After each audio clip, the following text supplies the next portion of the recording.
Well, hello and welcome to this week's episode of the Veg Grower Podcast. My name's Richard and I want to encourage and inspire you to grow more of your own food.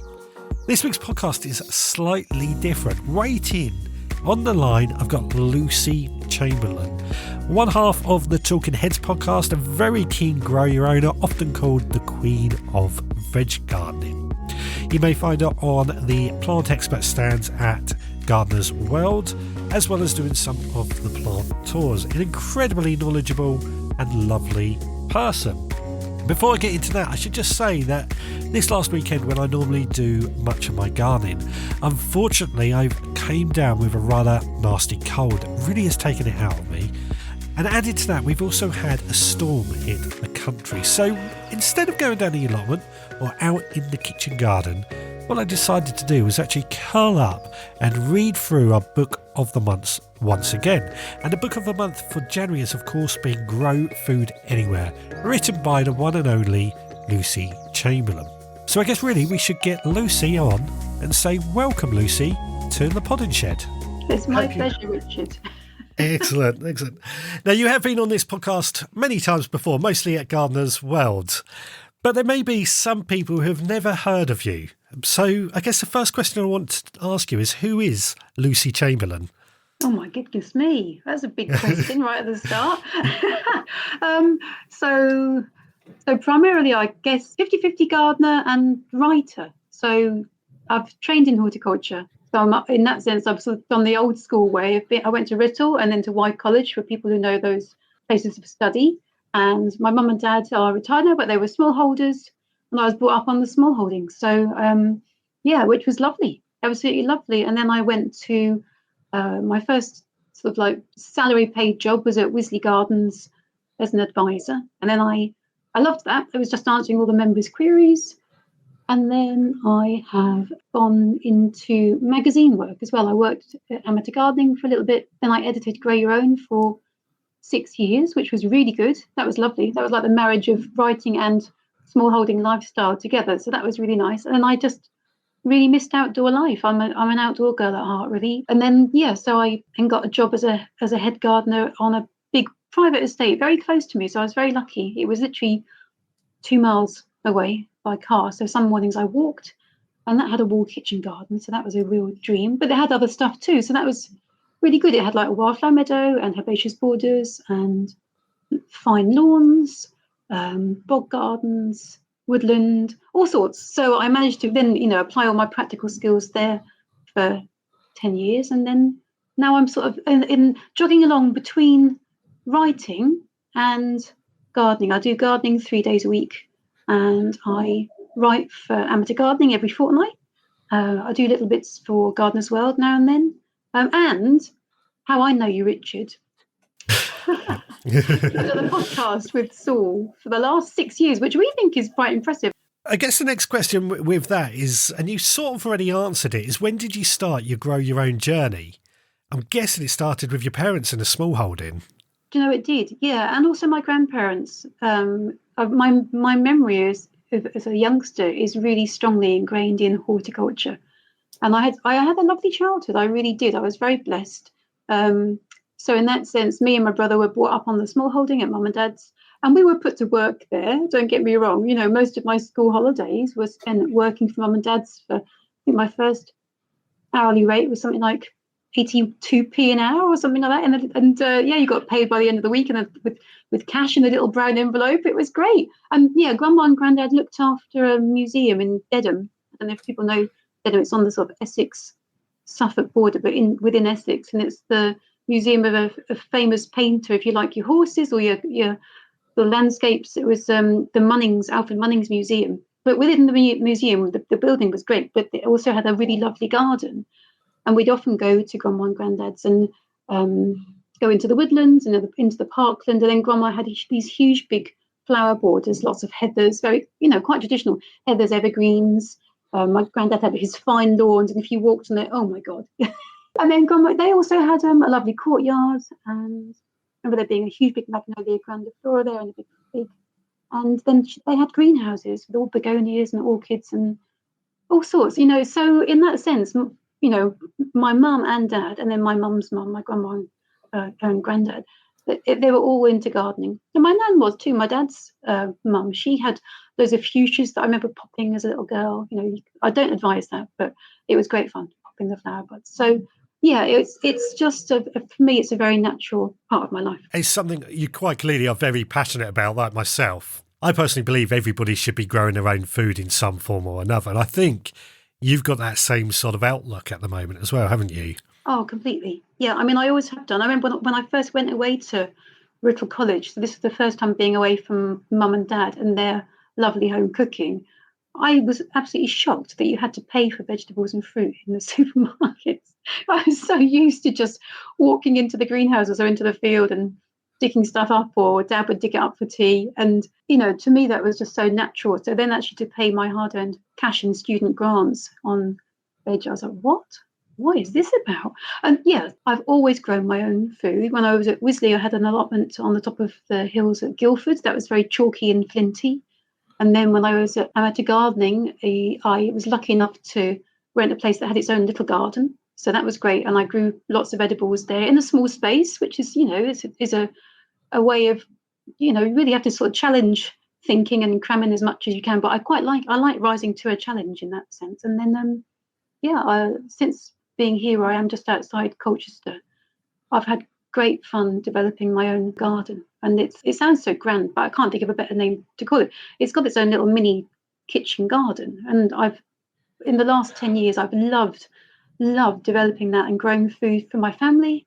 And I love cooking. I think, like you do, I remember seeing, you know, videos of you cooking on the allotment. And I just love that whole creative process and experimenting with flavors and supplying stuff for your family. I'm quite old school like that. I like to cook for people, and you can cook delicious food when it's grown yourself because it's so fresh, and you can harvest it just when it's right.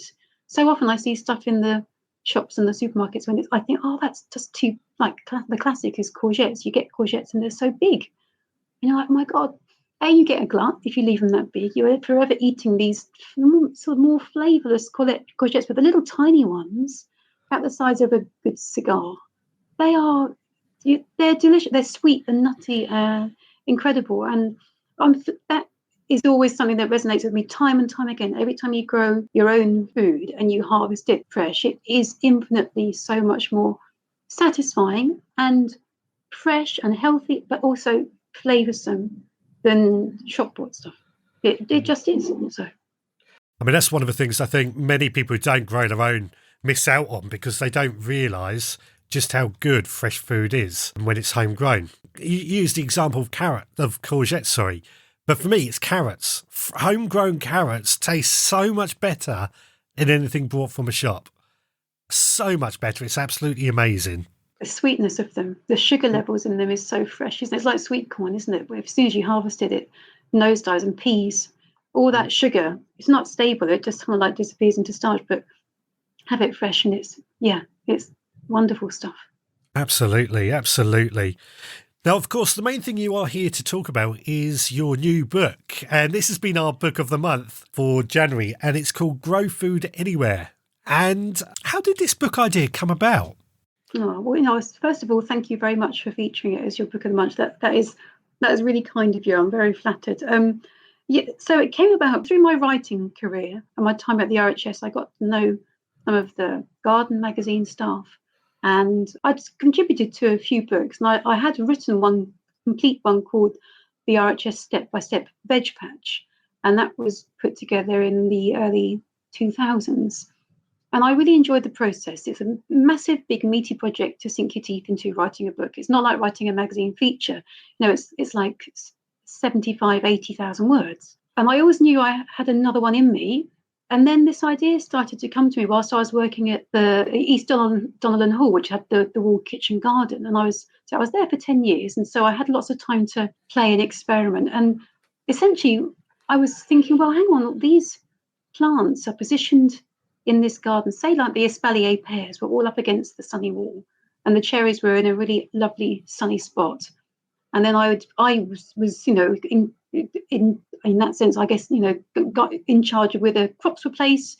So I'd put things like all the, the courgettes in the sunnier side. I put the brassicas on the shadier side, and the leeks and the sort of more cold hardy crops would go on the shadier side.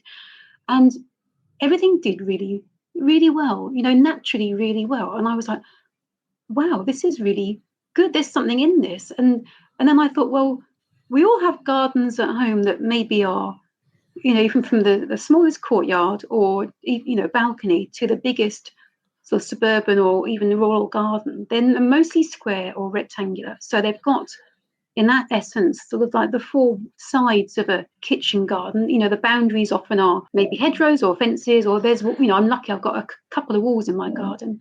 So you just shrink them down. They are kitchen gardens in miniature. So I mentioned this to a chap I'd known back in my RHS days, a chap called Chris Young, who now was the commissioning the gardening editor for Dorling Kindersley. And he said, this is a good idea for a book, but let's not talk about kitchen gardens because that's too unattainable for folk. And I was like, yeah, I get that. So that's when we sort of mused over the topic, and we thought, well, actually, it's about growing food anywhere, because you're saying you can grow really good crops in the shade and the sun and in windy spots, dry areas, soggy, dank areas. So it shows that you can grow food anywhere. And that's how the name came about. And we sort of like, and then morph the contents around that. And it's, it was that is essentially it. That's exactly how it happened. It's a really good story, actually. And it's one of the things I've often found myself saying is that I call my home garden a kitchen garden. And for me, I often try and use some of the things that I see at some of these stately homes that we visit. Bewley or Westdean are good examples. And there's no reason we can't take any of these techniques that are used in those bigger gardens, condense them down and put them into our own garden. Yeah, exactly. And it's definitely something that I find myself, as I've got more and more experience with Grow Your Own, noticing the similarities between all the different locations or the different garden styles. Yeah. It makes everything easier. I think the great thing of the way I pitched it to DK, and I think this is like really true, and we're guilty of this. So as gardeners, we're taught to grow ornamental plants that we don't eat. We're taught that they like certain conditions. Like the classic is like, roses are good on a heavy clay, clematis like their roots in the shade and their tops in the sun, and rhododendrons are acidic loving. They're the sort of three classic examples I quote in the book. But we don't think of edibles in the same way. We just think, what do I want to eat? I'm going to grow that, and I'm going to plonk it in this regimental bed wherever I want to shoehorn it. I sort of don't even really think about where I'm positioning those plants. So I might grow, say, a peach or a fig or a dessert grape, and you're thinking, why is it not tasting that great or producing that well? And maybe it's in the shade, whereas those sugar-packed fruits love the sun. And then you go for things like, the sour-tasting fruits like gooseberries, especially the culinary, the cooking gooseberries and the currants. They are quite happy in a shadier spot. And then you think blackberries, a woodland plant, they're really happy growing in a shady spot. So edibles have evolved in certain locations. Woodland margins, there's maritime crops like salsify and sea kale, even, asparagus, New Zealand spinach. They love that sandy, free draining soil. And if you put them there, they love it. You have to put less effort in, and they grow better. I mean, why are we not doing this? It seems crazy. And I think we think about it a little bit. I think most people go, oh yeah, tomatoes, I'll put them in the sun. But that's almost where I think people's thinking is stopping. And I think we just need to maybe, why don't we think of edibles as we do ornamentals and give them what they need? Because it works, doesn't it? Absolutely. I mean, one of the things that I noticed when reading your book is that you have pretty much said shade is not the enemy. It's a tool that we can work with, just finding the right plant for the right place. This is something, when I've read books in the past, they've been very much every vegetable needs full sun. And nobody really has that garden at home where everything's in full sun all day long. And this is one of the things that I loved about your book, is that you actually came from a realistic perspective of the reader's garden. It's not a large kitchen garden with lots and lots of options. Yeah, no one's garden is perfect. We've always got areas of our garden that we love and areas that we think, oh, how can I treat that, in inverted commas, that tricky spot of the garden? And like you say, shade is not a tricky spot. When I was at Wisley, we had all the members coming up to us at shows or on the phone call or coming to the gardens or whatever, emailing us saying, oh, I've got a shady garden. It makes me feel depressed. I can't grow this. That.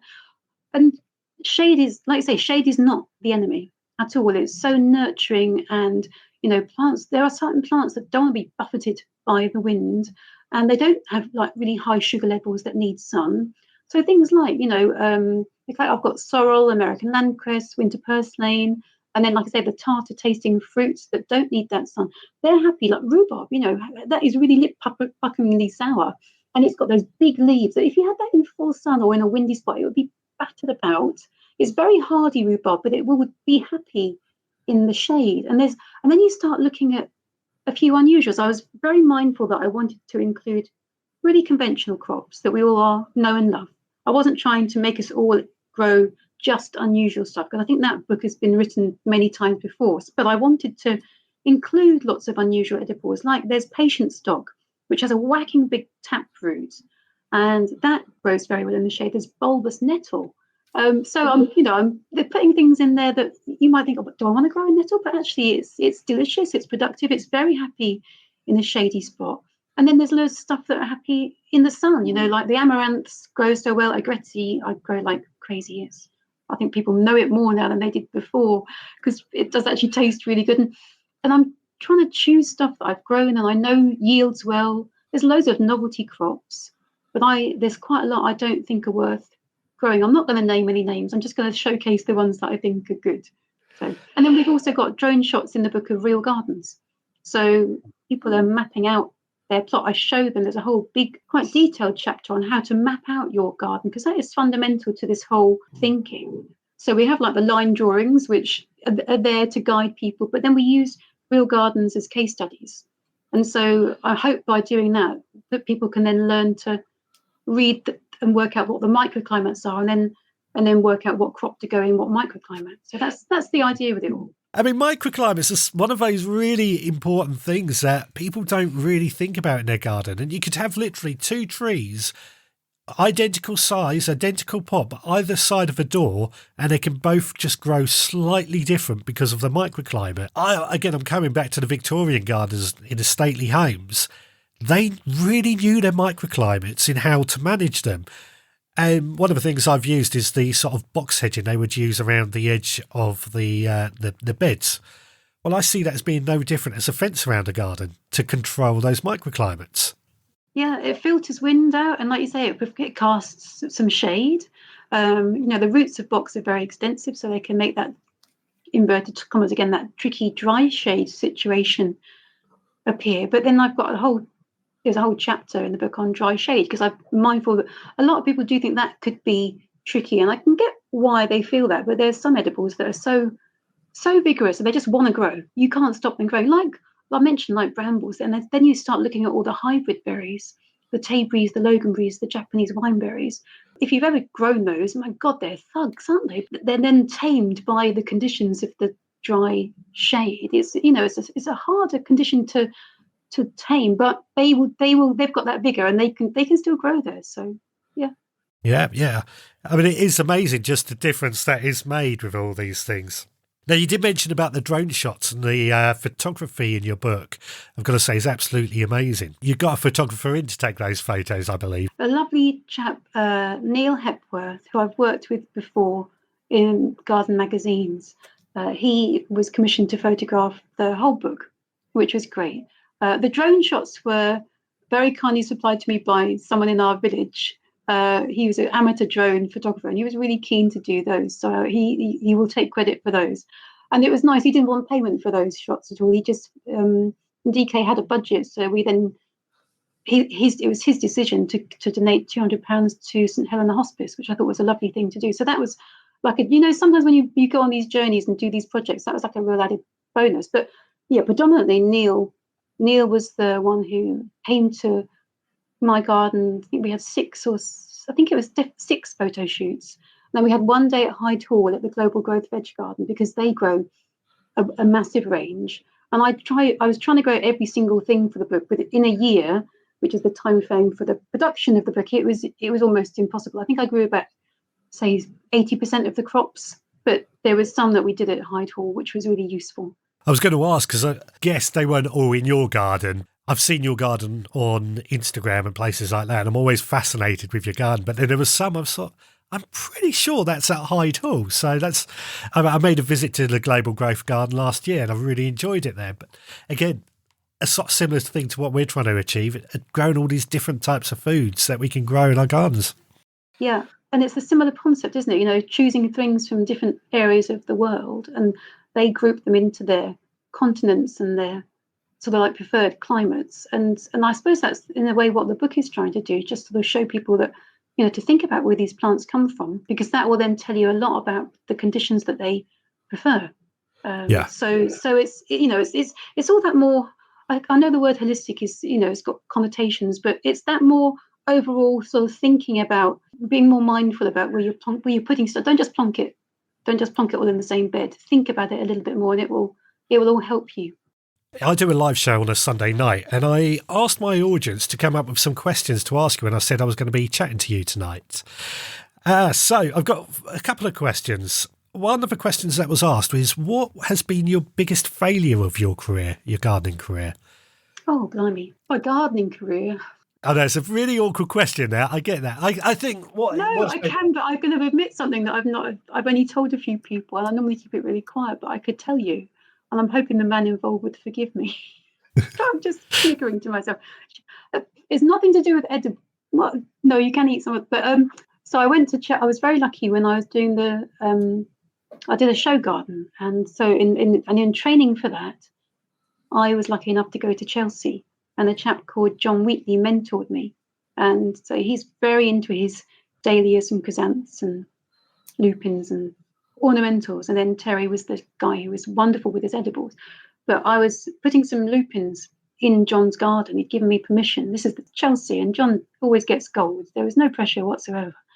And and I just turned round and my elbow just snapped the head off this lupin, like right there. And I actually felt like sick, because it was the most perfect lupin. I say that he grows just top notch. And he sort of jokingly said, "Be careful with the lupins because they're quite brittle." And there's me, Mrs. Clumsy. I just go in there. Within 5 minutes of trying to do anything for this garden, I decapitate this most splendid lupin. And I never told him. So there you go. I have confessed. Well, I felt sick then. I feel a little bit sick again in the story too. Oh my God. Wow. Sorry, Joanne. Well, these things happen, don't they? You can always guarantee the more you try and take care of something, the more likely it is to break. It was just awful. So one of the other questions I was asked is, can you come up with any space-saving ideas for a community garden?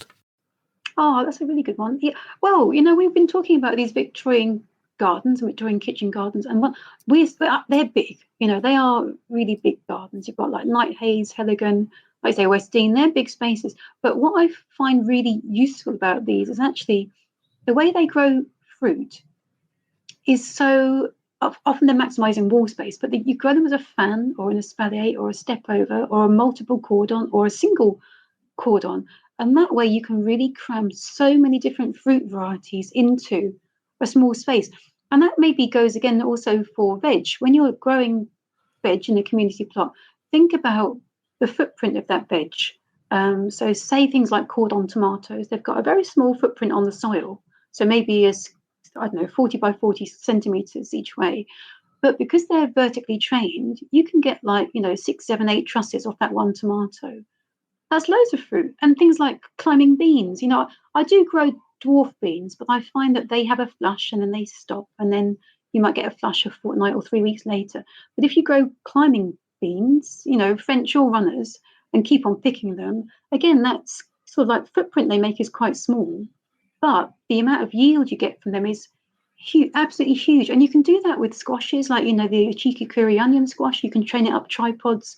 So vertical growing, I think, is a really good space-savvy way of using your square footage to maximum potential. That's what I would say for a community garden, definitely. Next question is, what was your favourite part of writing the book? It was lovely, obviously, seeing it when it was all coming together. I think that's a given. So that's probably too obvious an answer, but I really enjoyed planning the contents because I took a lot of time to make it structured and sort of lead I've always liked explaining stuff to people and leading them by the hand through a process. And then you see the face kind of like light up and people get that understanding of what you're trying to explain to them. And we do that at shows a lot. You've got a face-to-face chat and you're trying to help someone out, and you can see they come to you with a problem and they look confused, and then they gradually go away with a big smile on their face. And I've loved that. So I think with the contents of the book, I was trying to do something similar, because I'm asking people to do something different. I'm very mindful of that. I'm asking you to think of another level of not just what you want to grow, but think about what it needs. And so I'm explaining at the start why you need to do that, all the benefits that brings to you, and the ease of growing, and also the plants do better. And then I show you how to map stuff. And then I go into all the zones, and it took a while to get the zones sort of sorted and get a good distribution of fruit, veg, and herbs in each zone, because I found actually quite a lot of the fruit was better for the shade, and I had to jiggle it around.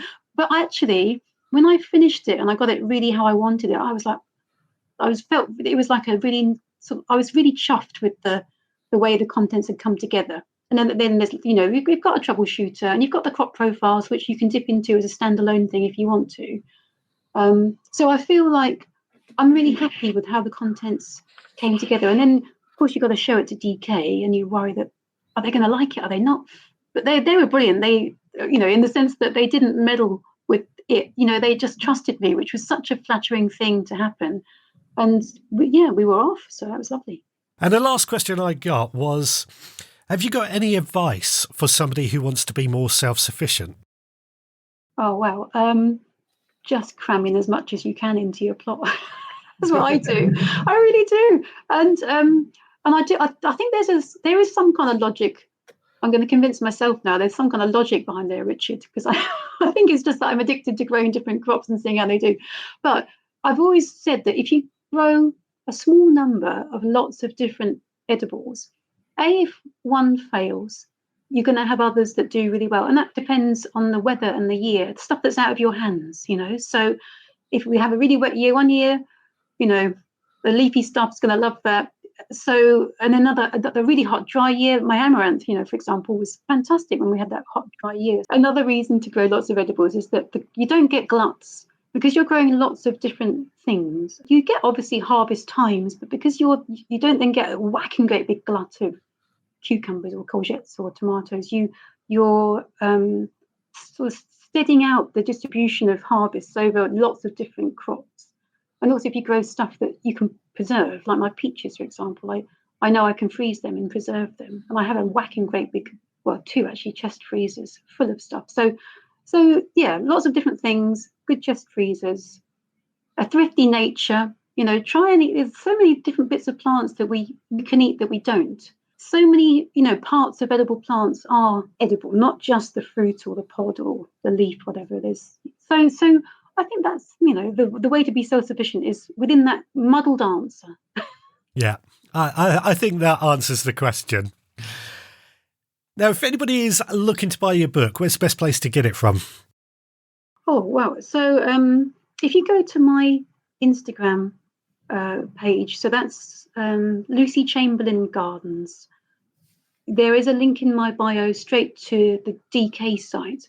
And the reason I'm saying that is only so that DK then have an idea of numbers. They can analyze the data much more readily to give us an idea of who's buying and where from and all that kind of stuff. But you can buy it from Amazon, from Waterstones, from all the RHS bookshops, anywhere really, any good bookshop. That's the great thing about writing a book for someone really established like Dorling Kindersley and the RHS, because between them, they know how to distribute the book. So I'm very, very lucky in that sense that it seems to be widely available, which is lovely. So, yeah. Yeah. Now, one more thing I haven't mentioned, but you are a fellow BBC Radio 2 Midnight Mastermind contestant. I am, Jay thought, he was lovely. Yeah. It wasn't it? I don't know of anybody else in the gardening industry that has been on there other than us two either. So it's a very tight-knit community. It is. We're privileged. How did you stay awake? Because I must admit, I struggled. I'm normally in bed by about 11, quarter past at the latest. And I remember I had to actually go out into the garden. It was a cold night. And I ran up and down a bit and actually sort of splashed my face with cold water because I was on the wane. I was really I was really tired and I struggled. And then you can't just go on the radio and sound half asleep. You've got to sound relatively, compos mentis. So, did you struggle? Or were you okay? I struggled. I spent a lot of time just on my computer trying to stay awake and just editing things just to give myself something to do. And the dog kept running in and telling me to come to bed, sort of thing. He's a lovely man, though, isn't he? I thought that what I really liked about him, because we chatted a little bit off air as well, and he was explaining to me that he does that late night show because it's does it start at midnight and then go through till 4? Something like that, yeah. And he was saying that he knows he could do other shows that are more sociable hours, but he really enjoys bringing something to that community of people, the shift workers and the night workers. And I thought that was really nice of him to, he wants to do that. He wants to have that community connection and have something that they can listen to and laugh at, because it was good fun. So I thought that was really nice of him. Well, thanks so much, Lucy, for joining us in this. As I said, I will add links to everything you've mentioned so anybody can go and buy the book. And of course, you have your podcast with Saul as well, which I highly recommend everyone goes and check out. It's called the Talking Heads Podcast.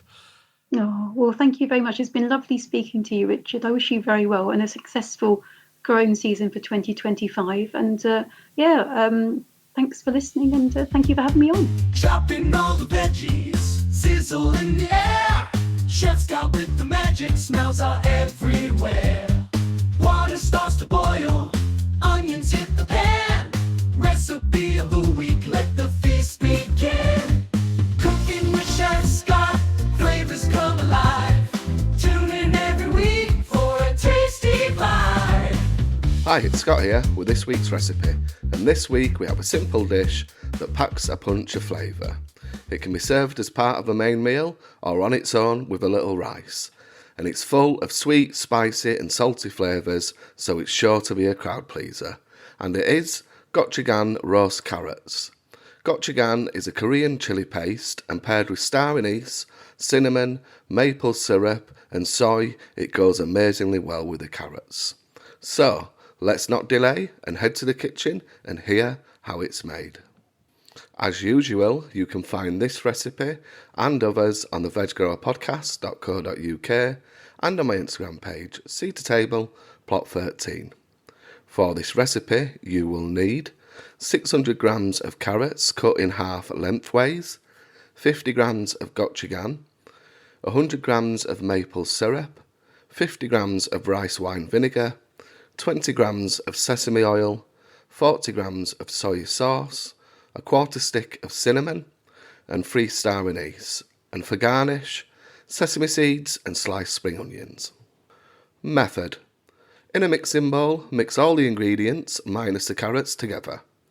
Once mixed, add the carrots to the bowl and toss together to coat the carrots in the sauce.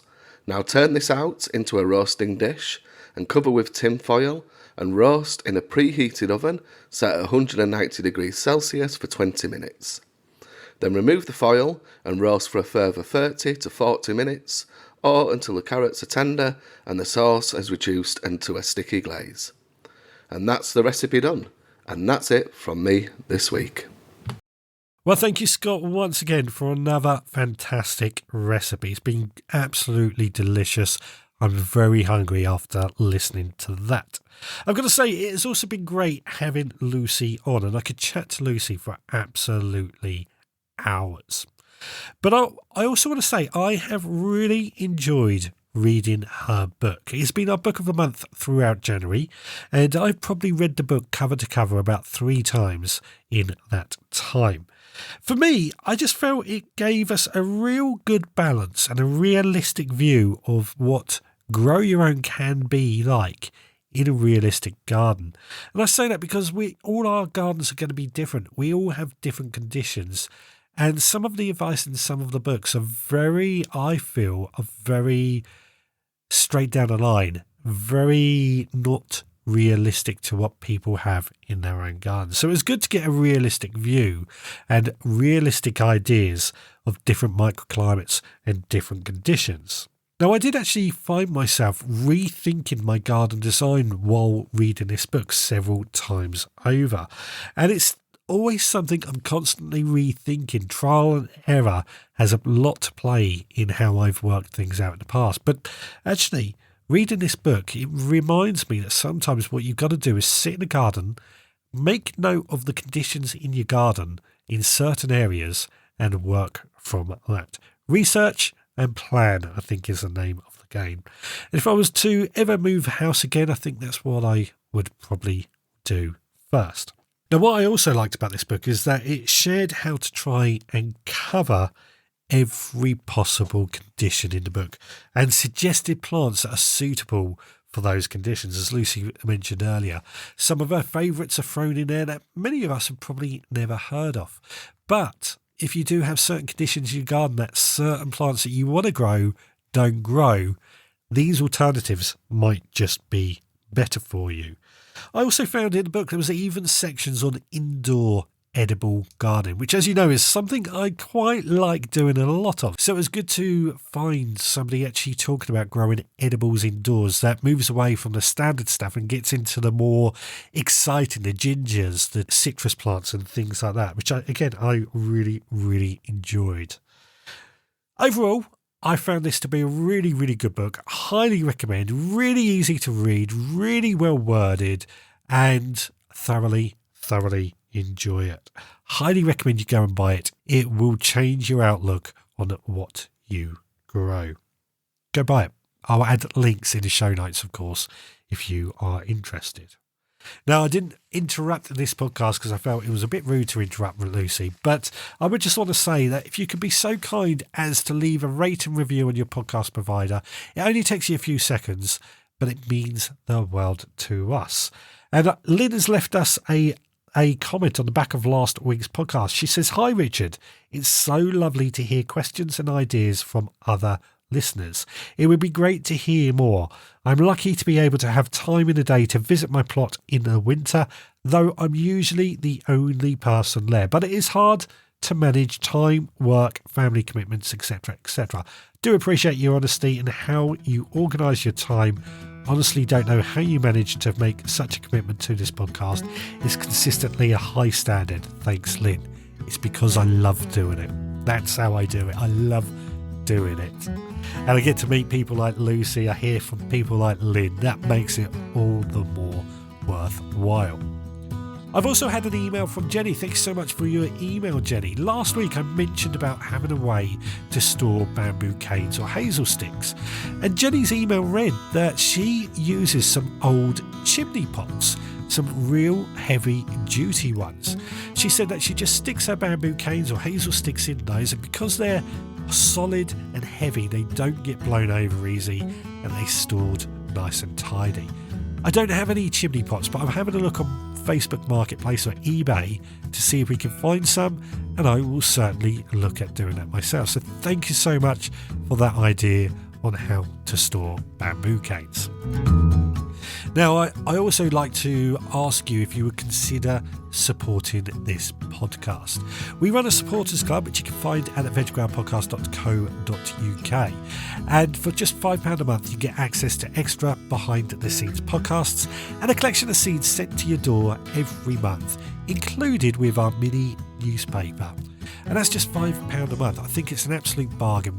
Over this last week, we've been sowing some rocket and we have sown some asparagus to give you an idea of some of the seeds that I send out.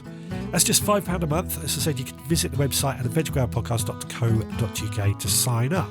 But you can also visit the website to leave a comment on the bottom of a blog post or leave us a voicemail if you also want to get in touch. Alternatively, my email address is richard@veggroundpodcast.co.uk. And of course, you can find me on social media. Just search for the Veg Grower Podcast. We will be back again next time. So until then, please take care.